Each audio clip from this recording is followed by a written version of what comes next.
Hello दोस्तों, आप लोगों का स्वागत है मेरी यूट्यूब चैनल वंदना स्टडी 95 में। दोस्तों, आज हम भूगोल से संबंधित क्वेश्चन देखेंगे और भूगोल में भी हमारा टॉपिक है वायुदाब व पवने। और अब आपको पता है कि एग्ज़ाम में सीधे सीधे क्वेश्चन नहीं पूछता है, क्योंकि कंपटीशन बढ़ने की वजह से अब क्वेश्चन का लेवल भी चेंज कर दिया गया है। क्वेश्चन का लेवल हाई हो गया है, तो इस वजह से जो है हम आज इम्पोर्टेंट क्वेश्चन और अच्छे लेवल के क्वेश्चन देखेंगे। और एग्ज़ाम में भी अब ऐसे ही क्वेश्चन पूछे जाते हैं। और अगर किसी को भी कोई सब्जेक्ट का या किसी टॉपिक का किसी का कोई टॉपिक कमज़ोर है या किसी का कोई सब्जेक्ट कमज़ोर है, तो वो मुझे कमेंट बॉक्स में बता सकता है। मैं उसी टॉपिक से और उसी सब्जेक्ट से मैं बना दूंगी वीडियो। कोई भी सब्जेक्ट हो, जीएस में आपको इकोनॉमिक्स या भूगोल या हिस्ट्री या संविधान, कुछ भी जिसका भी और कोई टॉपिक कमज़ोर हो तो उसमें भी आप हमें कमेंट बॉक्स में बता दीजिएगा, हम उसी में से आपको वीडियो बना देंगे। तो चलिए दोस्तों, हम लोग शुरू करते हैं। पहला क्वेश्चन, व्यापारिक पछुआ पवने कोरियोलिस बल से प्रभावित होती है। दूसरा है, स्थानीय पवनों की एक निश्चित दिशा होती है। तो आप लोगों को पता है कि इसका जो है सही आंसर होगा ऑप्शन नंबर ए। केवल एक सही है, दूसरा वाला गलत है। अब हम इसे समझ लेते हैं कि ये कोरियोलिस बल है क्या। तो आप लोगों को पता है कि ये हमारा ग्लोब है और ये 0 डिग्री रेखा है।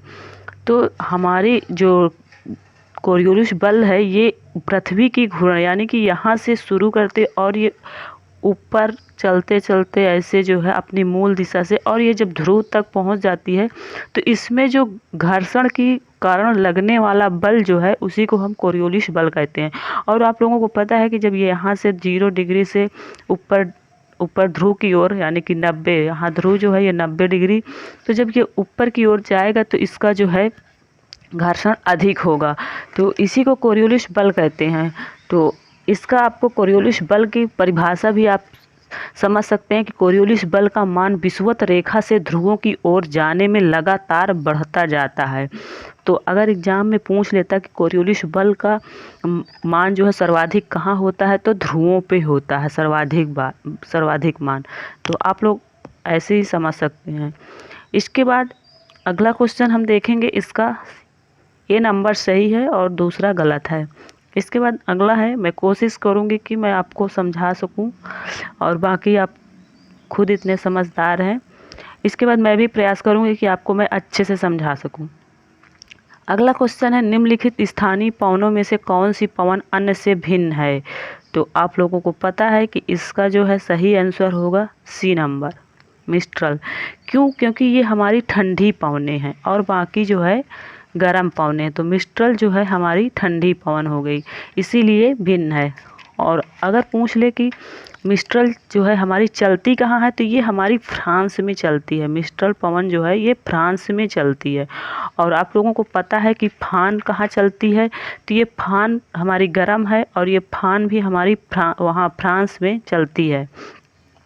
इसके बाद खमसिन कहाँ चलती है, तो आप सबको पता है कि खमसिन जो है सहारा मरुस्थल से मिस्र देश की ओर, जो ये खमसिन है ये सहारा मरुस्थल से मिस्र देश की ओर चलती है। तो आप लोग समझ चुके होंगे। और ये सिरोक्को जो है ये सहारा मरुस्थल से भूमध्य सागर होते हुए इटली देश की ओर चलने वाली गर्म पवनें हैं। तो ये भी गर्म पवनें हैं। इसके बाद ये जो है सहारा मरुस्थल से भूमध्य सागर होते हुए इटली देश की ओर चलने वाली पवनें हैं। तो इसका सही आंसर क्या हो गया, सी नंबर, मिस्ट्रल। इसके बाद आगे अगला क्वेश्चन देखेंगे, बर्ग नामक गर्म एवं शुष्क वायु चलती है, तो कहाँ चलती है, ये पूछ रहा है कि बर्ग जो है वो कहाँ चलती है, तो दक्षिण अफ्रीका में चलती है। इसका जो है सही आंसर होगा ए नंबर, दक्षिण अफ्रीका। और अभी हमने बताया कि मिस्र देश में आपकी खमसिन चलती है। और इसके बाद अगला क्वेश्चन, और यहाँ पे ऑस्ट्रेलिया में आप सबको पता है कि बिली चलती है। और आपको सूडान में जो है, सूडान में आप लोग कमेंट करके बताइए कौन से वो चलती है। इसके बाद अगला क्वेश्चन है, गरजता चालीसा, प्रचंड 50 व चीखता 60 क्या है। तो आप लोगों को सबको पता है कि ये जो है दक्षिणी गोलार्ध में पछुआ पौने को हम लोग गरजता चालीसा और प्रचंड पचासा व चीखता साठा कहा जाता है, दक्षिणी गोलार्ध में पछुआ पौने को। इसके बाद अगला क्वेश्चन है, अब ऐसे ही एग्जाम में क्वेश्चन पूछे जाते हैं, अब सीधा सीधा क्वेश्चन नहीं पूछता है क्योंकि कंपटीशन बढ़ चुका है। निम्नलिखित कथनों पर विचार कीजिए। कोरियोलिस बल का मान विषुवत रेखा से ध्रुवों की ओर जो जाने में लगातार बढ़ता रहता है। देखिए वही क्वेश्चन आ गया, अभी मैंने आपको यही चीज़ समझाना चाहती थी कि कोरियोलिस बल का मान जो है ये विषुवत रेखा से ध्रुवों की ओर जाने में लगातार बढ़ता जाता है। ये बिल्कुल सही है, आप सबको पता है। इसके बाद अगला है, हम लोग अगला देखेंगे, फेरल के नियम के अनुसार पवनें उत्तरी गोलार्ध में बाएं ओर मुड़ जाती हैं। तो आपको पता है कि फेरल का नियम, आप लोगों को पता है कि फेरल का नियम क्या है। तो फेरल का नियम है उत्तरी गोलार्ध में पवनें जो है दाईं ओर मुड़ जाती हैं और दक्षिणी गोलार्ध में पवनें जो है वो बाईं ओर मुड़ जाती हैं। इसके बाद अगला है, तीसरा नंबर है, पवनें उच्च दाब क्षेत्र से निम्न दाब क्षेत्र की ओर गमन करती। तो तीसरा वाला भी सही है और पहला वाला भी सही है। तो मेरे हिसाब से इसका जो है 1 व 3 सही है। यहाँ पे जो आपका ये दिया है, एक सेकेंड, ये जो दिया है दूसरा वाला, फेरल के नियम के अनुसार पवनें उत्तरी गोलार्ध में बाएं ओर मुड़ जाती है, ये गलत है। हमने आपको बताया कि फेरल का नियम कहता है कि उत्तरी गोलार्ध में पवनें जो है वो बाईं ओर नहीं दाईं ओर मुड़ती हैं, दाईं ओर, और दक्षिणी गोलार्ध में बाईं ओर मुड़ती हैं। तो ये है फेरल का नियम। तो इसीलिए दूसरा वाला गलत है और आपका पहला और तीसरा सही है। तो इसका ऑप्शन नंबर बी सही हो गया,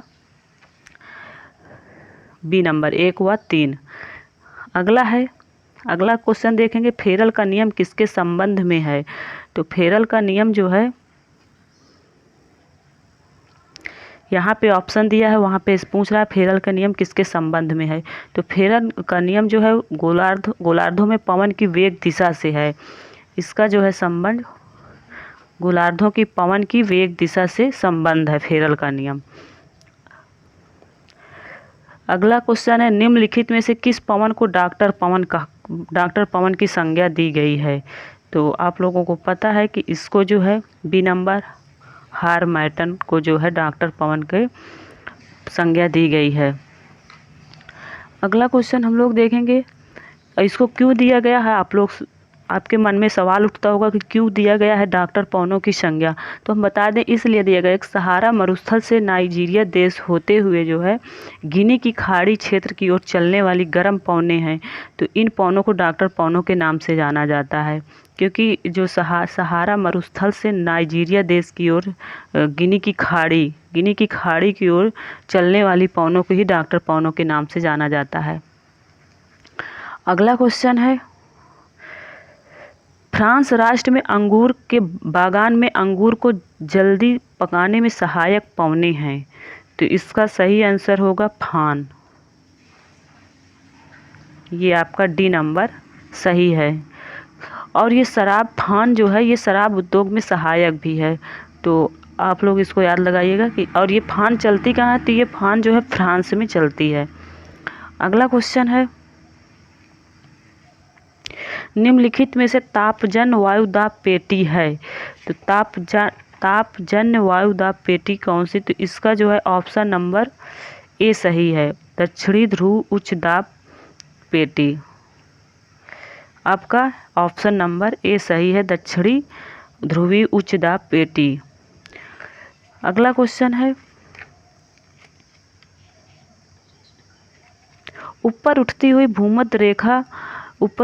भूमध्य रेखा व वायुदाब। अब अगर आप इसको, यही पिछला क्वेश्चन थोड़ा सा मैं आपको समझा देती हूँ कि ये तापजन्य वायुदाब पेटी क्या है, ये क्वेश्चन कहता क्या है। तो मैं आपको बता दूँ, ये देखिए आपका ये ग्लोब है, इसके बाद ये 0 डिग्री है, इसके बाद ये आपका उपोष्णकटिबंधीय उच्च दाब है, उपोष्णकटिबंधीय उच्च दाब क्षेत्र। इसके बाद यहाँ पे एक रेखा और जाएगी, ये ध्रुवीय उच्च दाब क्षेत्र है। इसी तरह नीचे ये जो है आपका उपोष्णकटिबंधीय उच्च दाब है और नीचे आएगा तो ये ध्रुवीय उच्च दाब क्षेत्र है। तो आप लोगों को पता है कि विषुवतीय जो ये हमारा विषुवतीय 0 डिग्री है, ये विषुवतीय निम्न दाब, इसको निम्न दाब क्षेत्र कहते हैं और ये तापीय कारण से इसका निर्माण हुआ है। आप सबको पता है क्योंकि जब सूरज की सीधे सीधे यहाँ रोशनी पड़ती है, तो जब सीधे रोशनी पड़ेगी तो नमी जो है नमी कम होगी, तो जब नमी कम होगी तो हवा जो है ऊपर को उठेगी। तो इसीलिए ये जो विषुवतीय रेखी है, ये यहाँ पे तापमान सर्वाधिक होता है। तापीय कारण के इसका निर्माण हुआ है। और उपोष्ण ये दक्षिणी जो है, दक्षिणी ध्रुवीय उच्च दाब पेटी, इसका भी निर्माण तापीय कारण के कम होने की वजह से इसका निर्माण हुआ है, ध्रुवीय उच्च दाब पेटी। तो आप लोग ऐसे समझ सकते हैं। मैं प्रयास करती हूँ कि आपको चीज़ें समझ में आ जाए। एक बार मैं फिर से कोशिश करती हूँ। ये आपका हो गया तापीय 0 डिग्री जो है, ये आपका तापीय कारण इसका निर्माण हुआ है। इसके बाद उपोष्णकटिबंधीय उच्च दाब, इसका जो है इसका निर्माण पवनों के गति के कारण इसका निर्माण हुआ है। इसके बाद ये ध्रुवीय उच्च दाब क्षेत्र, इसका भी तापीय कारण के कम होने के कारण इसका निर्माण हुआ है। तो आप लोग समझ सकते हैं कि 0 डिग्री तापीय कारण की वजह से, इसके बाद उपोष्णकटिबंधीय ये गति कारण के इसका निर्माण हुआ है, और ध्रुवीय उच्च दाब क्षेत्र, इसका जो है तापमान कम होने के कारण इसका निर्माण हुआ है। तो अब आप लोग समझ गए होंगे। तो अब हम लोग अगला क्वेश्चन देखते हैं। ऊपर उठती हुई भूमध्य रेखीय वायु दाब तथा नीचे बैठती हुई उपोष्ण वायु के मध्यस्थ क्षेत्र को कहते हैं। तो इसको आप लोगों को पता है कि क्या कहते हैं। ऑप्शन नंबर ए सही है, हैडली कोशिका कहते हैं। हैडली कोशिका कहते हैं। नेक्स्ट क्वेश्चन देखेंगे हम लोग। निम्नलिखित में से सुमेलित कीजिए। एक तरफ आपका पौने दिया है, दूसरी तरफ देश, तो हम लोग इसको सुमेलित करेंगे।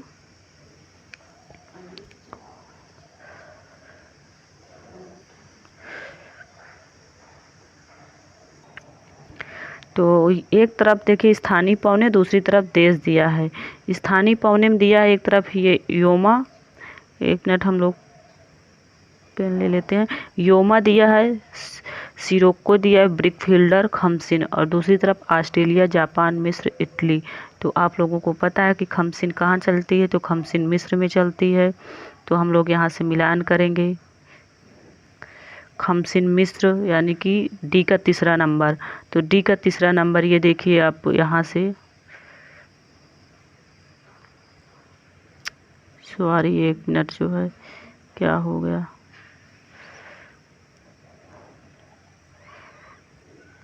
यहाँ पे हम लोग बता देते हैं। ये आपका यहाँ पे भद्दा हो गया और ये हट भी नहीं रहा। आपको पता है कि खमसिन मिस्र में चलती है, तो यहाँ पे डी का तीसरा हो जाएगा। इसके बाद अगला जो है योमा कहाँ चलता है, तो योमा जो है आपको पता है कि जापान में चलता है। और सिरोको कहाँ चलता है, तो इटली में चलता है। ब्रिकफील्डर कहाँ चलता है, ऑस्ट्रेलिया में। तो ऑप्शन नंबर बी सही है। ऐसे योमा आपको पता है जापान में चलता है, और एक सेकेंड, योमा जापान में चलता है, और खमसिन जो है वो मिस्र में चलती है। इसको और छोटा हम कर ले तो समझ में आएगा। खमसिन मिस्र में, योमा जापान में, और इसके बाद आपका सिराको इटली में चलती है, और ब्रिकफील्डर जो है वो ऑस्ट्रेलिया में चलती है। तो ये आपका सही मिलान है। इसका ऑप्शन नंबर ये बी होगा, ये सही है। इसके बाद नेक्स्ट क्वेश्चन हम लोग देखेंगे। व्यापारिक पवनें कहाँ से चलती हैं, तो व्यापारिक पवनें आप सबको पता है कि इसका उपोष्णकटिबंधीय उच्च दाब क्षेत्र से ये पवनें चलती हैं, व्यापारिक पवनें। तो इसका ऑप्शन नंबर बी सही है, उपोष्णकटिबंधीय उच्च दाब क्षेत्र से चलती हैं। अब हम यहाँ पे भी आपको थोड़ा सा डाउट क्लियर कर देते हैं। हमारी ये आप लोगों को पता है कि ये आपका उत्तर है, ये दक्षिण है, और ये पूरब है, ये पश्चिम है, सबको पता है। तो हमारी पवनें जो है ये उत्तरी गोलार्ध है। यहाँ से ये जब उत्तरी गोलार्ध से इधर को चलेंगे ऐसे, ये आपकी मूल दिशा होगी, और ये ये दिशा होगी। तो एग्जाम में आएगा कि उत्तरी गोलार्ध में पवनों की दिशा क्या होती है, व्यापारिक पवनों की दिशा क्या होती है उत्तरी गोलार्ध में। तो आपका आंसर होगा उत्तर पूरब से, ये उत्तर पूरब से दक्षिण पश्चिम। ये उत्तरी गोलार्ध में व्यापारिक पवनों की दिशा होती है उत्तर पूरब से दक्षिण पश्चिम।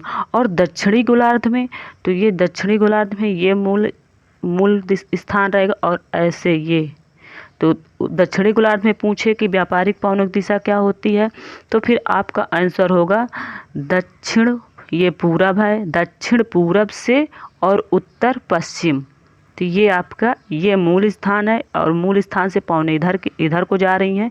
तो आप लोग समझ जाइएगा। और ये दोनों इम्पोर्टेंट क्वेश्चन एग्जाम में पूछता है कि व्यापारिक पवनें उत्तरी गोलार्ध में उसकी दिशा क्या है, या व्यापारिक पवनों की दक्षिणी गोलार्ध में उसकी दिशा क्या है। तो ये मूल स्थान है, आप लोग इसको नोट कर लीजिएगा। इसके बाद नेक्स्ट क्वेश्चन हम लोग देखेंगे, इसका बी नंबर सही है। नेक्स्ट क्वेश्चन हम लोग देखेंगे, डोल ड्रम पेटी का विस्तार समानता पाया जाता है। तो आप लोगों सबको पता है कि डोल ड्रम पेटी जो है उसका विस्तार 0 डिग्री से 5 डिग्री उत्तरी अक्षांश। तो आप लोगों का ये सही है या, लेकिन इसमें ये दिया है 5 डिग्री से ही नहीं, 1 मिनट, ये आपका 5 डिग्री से 5 डिग्री उत्तर से 5 डिग्री दक्षिणी अंशांश। आपका ये डी नंबर सही है। यहाँ पे आपका 0 डिग्री से वो नहीं दिया था, उत्तर से या दक्षिण से दिशा नहीं दी थी। तो ये 5 डिग्री उत्तर से और 5 डिग्री दक्षिण अक्षांश की तरफ, डी नंबर आपका सही है। नेक्स्ट क्वेश्चन देखेंगे, निम्नलिखित में से कौन सी स्थानीय गर्म पवन है। तो आप लोगों को पता है कि लावेश जो है वो हमारी गर्म पवनी है। तो ऑप्शन नंबर ए सही है, ऑप्शन नंबर ए सही है आपका लावेश। अगली नेक्स्ट क्वेश्चन देखेंगे हम लोग, पछुआ पवनों की उत्पत्ति कहाँ से होती है। तो पछुआ पवनों की उत्पत्ति जो है उपोष्णकटिबंधीय उच्चदाब पेटी से होती है। इसके बाद नेक्स्ट क्वेश्चन देखेंगे, संयुक्त राज्य अमेरिका में रॉकीज पर्वत को पार कर चलने वाली गर्म पवनें कहलाती हैं। तो वो क्या कहलाती हैं, चिनूक कहलाती हैं। इसका ऑप्शन नंबर ए सही है, चिनूक। संयुक्त राज्य अमेरिका से रॉकीज पर्वत को पार कर चलने वाली गर्म पवनें चिनूक कहलाती हैं। नेक्स्ट क्वेश्चन देखेंगे, निम्नलिखित में से कौन सी पवनें सहारा मरुस्थल से प्रभावित नहीं होती हैं। तो इसका सही आंसर होगा फान। अभी हमने आपको सिरोस को भी बताया, खमसिन लवेज, ये फान जो है ये सहारा मरुस्थल से नहीं प्रभावित होती। इसके बाद अगला क्वेश्चन, उत्तरी गोलार्ध में ध्रुवीय पवनों की दिशा क्या होती है। तो उत्तरी गोलार्ध में पवनों की दिशा जो होती है वो उत्तर से ही नहीं दक्षिण पश्चिम की ओर होती है। आपका ऑप्शन नंबर सी सही है, उत्तर पूरब से दक्षिण पश्चिम की ओर होती है। इसको भी हम आपको बता देते हैं क्योंकि इसमें पूछा उत्तरी गोलार्ध, अगर उत्तरी गोलार्ध ना दे के दक्षिणी गोलार्ध पूछ लेता तो फिर आपका आंसर क्या होता, तो वो हम आपको यहाँ पे बता देते हैं।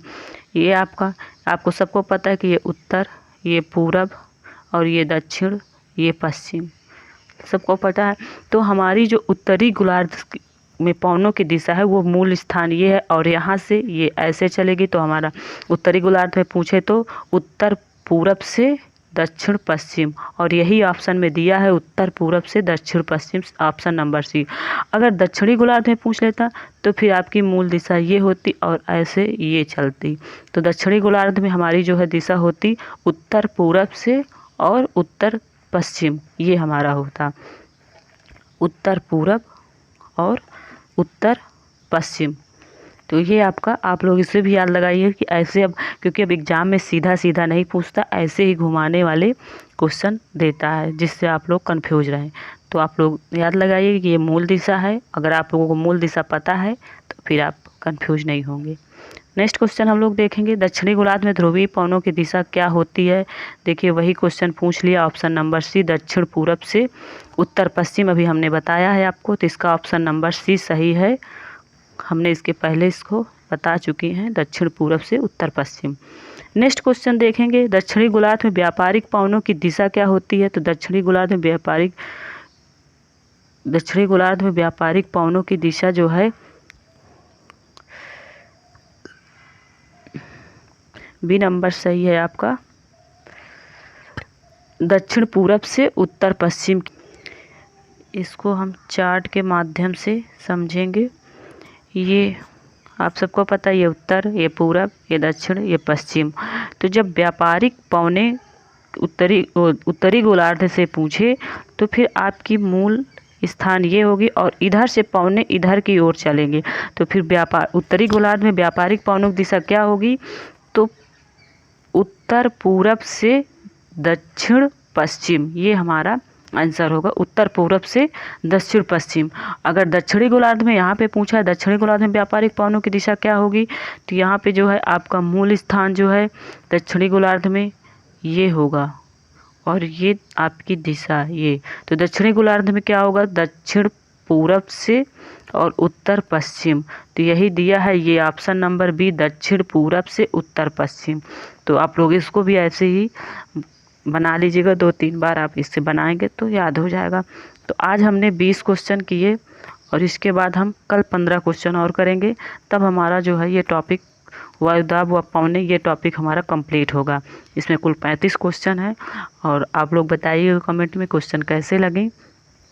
और आपको पता है कि अब एग्ज़ाम में ऐसे ही क्वेश्चन पूछे जाते हैं। अगर किसी का कोई टॉपिक कमज़ोर है या कोई टॉपिक के क्वेश्चन चाहिए किसी भी सब्जेक्ट का, तो वो मुझे कमेंट बॉक्स में बता सकता है।